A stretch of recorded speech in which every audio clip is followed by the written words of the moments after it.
a little bit of a busman's holiday now because I'm here with my Telegraph colleague, Ben Riley-Smith, who's written this brilliant book. He's the political editor at the Telegraph, and the book is called The Right to Rule. Poor old Ben. I mean, what a task you have had to go over the last 13 years. Crumbs, where to even begin? What I'm intrigued by, we start another conference. You know, there's fighting going on left, right, centre. I receive a memo overnight slagging off Michael Gove, reminding me that he is a net zero zealot from an anonymous sender. Okay. Then we've got this WhatsApp group being exposed for calling Rishi Sunak somebody with the charisma of a doorknob. We've got Liz Truss bringing up the rear, saying we can't have any more tax rises. Are they a united party? Have they ever been, Ben? What is it with this lot? Well, they're certainly not a united party right now. I think Rishi Sunak did quite a good job in that first year of stabilising things, of papering over the cracks. Because I think all Tories, whether you dislike Rishi or like him, they accepted that last year these two overhauls looked bad with the public, so they smoothed things over. But no, there are huge cracks beyond it, and in the coming days you're going to see them emerge on tax, on illegal immigration, and whether to pull out the ECHR. So yeah, there are deep divisions, and when you are 15, 20 points behind in the opinion polls, as they are right now... Maybe 10, according to one today, which looks a little bit more hopeful. But why do you think that the Conservatives can't pick a leader and stick with them? I mean, it is extraordinary, isn't it? 5 leaders since 2016. I mean, well, one of the fun bits in the book was trying to get to all these key players and ask them that question. So I got to 120 plus people: Boris Johnson, Liz Truss, David Cameron, various others. And one thing that came out was the Tories are more ruthless in their pursuit of power than Labour, I think, and have the structures to shapeshift what they mean to the public. You know, it only takes 15% of their MPs to trigger a no-confidence vote. In Labour, it's 20%, and they've all got to do it on the record. So they have a structure that if they feel the public are moving against them, they can get rid of a leader and change quite quickly. I think that's what we've seen over the last couple of years, and that is different from Labour. Priti Patel referred to it as throwing the baby out with the bathwater earlier. She meant the deposing of Boris Johnson. I also asked Michael Gove, you know, did he regret that moment when he knifed him back in 2016? Had he not have knifed him, things could have been really different. I mean, do we see that as the catalyst to the destruction that followed? Because sometimes you try and trace all of the roads of kind of Tory turmoil back to something. It sort of does seem to lead back to that moment.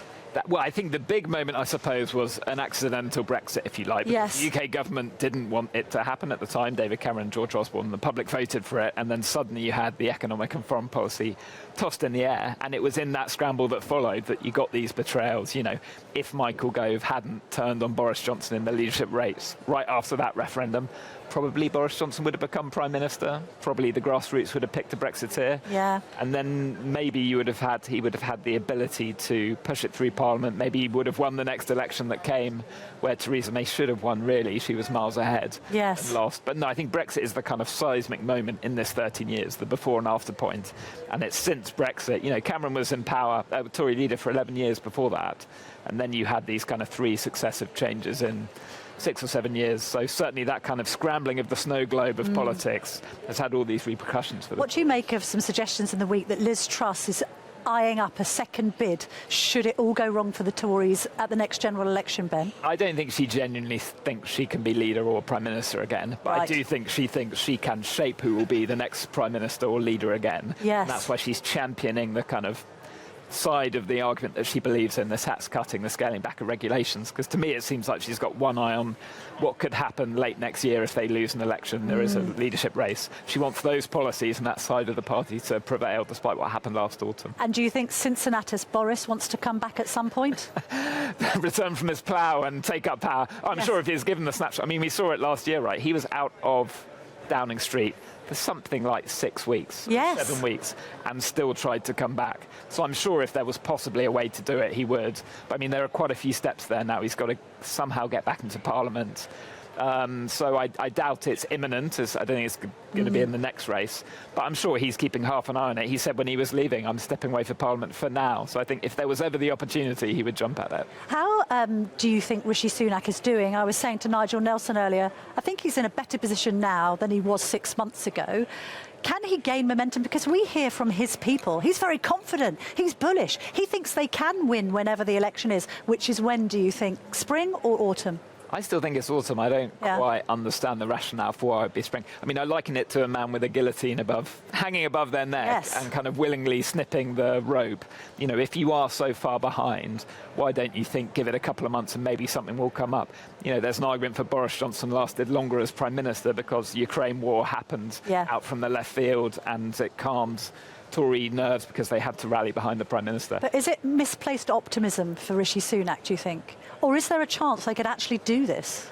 Well, never say never. No. You know, in 2017, Theresa May was miles ahead of Jeremy Corbyn, and she ended up, at the end of that campaign, losing the Tory majority. I mean, I think what they really think is if you zoom in on specific policy areas, rather than just loosely thinking about politics, they can draw these dividing lines that have the electorate the right side of them and Labour. So net zero, drivers, possibly trans issues, possibly tax cuts later down the line. Well, is it as simple as that? You know, clarify whether or not a woman can have a penis, scrap IHT, bring corporation tax down, carry on with the climate climb down, do a couple of other things that are good for the righties and everything will be okay? Well, the problem is on the big stuff they classically run on, you have a problem because normally it's economic competence front and centre in a Tory re-election bid, and that has drifted away after the debacle in the autumn and the changes on the market. So the strategists are scrabbling around trying to pick things that if they zoom in on, they can beat Labour on. On that, do we think Rishi Sunak is happy with Hunt? I say this because, again, there were some whispers in the week. You know, what's their relationship like? Because it's not Osborne and Cameron, is it? No, and point one, as I write in the book, Jeremy Hunt was not Rishi Sunak's first choice. That's right. He had to be told, oh, by the way, you're going to have to keep this guy to keep the markets happy. And Sunak, which I thought showed a bit of political naivety, sort of went, oh, I hadn't considered that. I think, yeah, if he'd won in that summer, I think the names that were knocking around were Oliver Dowden, John Glenn, these types of figures who are very close to Rishi for that spot. But he came in after the second race next year, which was all about calming the markets, calming the party.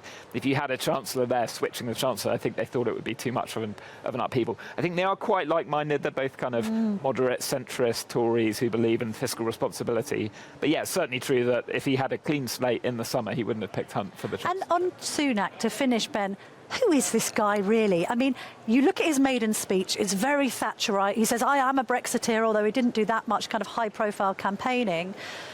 He's like, claims to be a Conservative, but sometimes he keeps it very well disguised. Yeah, well, in the Telegraph at the weekend, we interviewed Oliver Dowden, Deputy PM, but also very close to Rishi.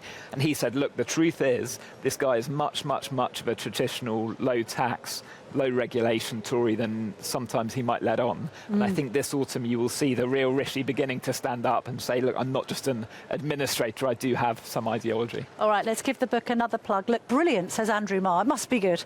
The Right to Rule, that's by Ben Riley Smith, and it's out in all good bookshops now, and it's a right good read. It's brilliant.